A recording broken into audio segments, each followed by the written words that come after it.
Good evening. It's a pleasure to be here. We're obviously here to talk about a topic about which I think we're all sort of an expert, because this is an issue that we each experience. And because we're all experts, we actually have a point of view that matters. But we're here to have a conversation. And it's my pleasure on behalf of Microsoft to be one of the sponsors for this event and really join with the Seattle Times.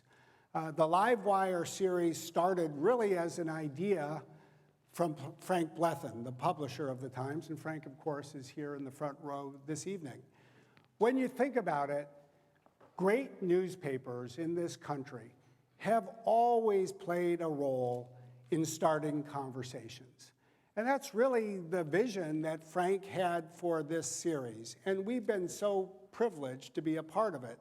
We've had several great conversations, and it's wonderful this evening to be on the west side of the lake, even if it did take me an hour and 20 minutes to get here from Redmond. You know, as you know, we at Microsoft experience the traffic situation. You might suggest that we contribute to it somewhat by having so many employees. Actually, 42% of our employees get to work every day by doing something other than driving a car by themselves. They carpool, they go in our connector bus line. We actually run the 5th largest bus service in the state of Washington. And yet, except for those who ride a bicycle, I think 100% of our employees live every day with congestion. It's not just an inconvenience. It's something that I think keeps us away from our families, our loved ones, our hobbies, or sometimes our work.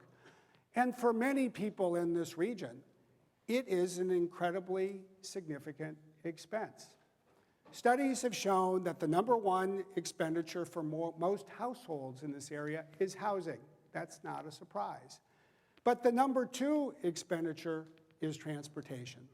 So this is not only an issue of time and time with family, but it's also an issue of economics, and it's an issue that matters, I'll say, especially importantly, to people who obviously might not be benefiting from economic growth as much as others.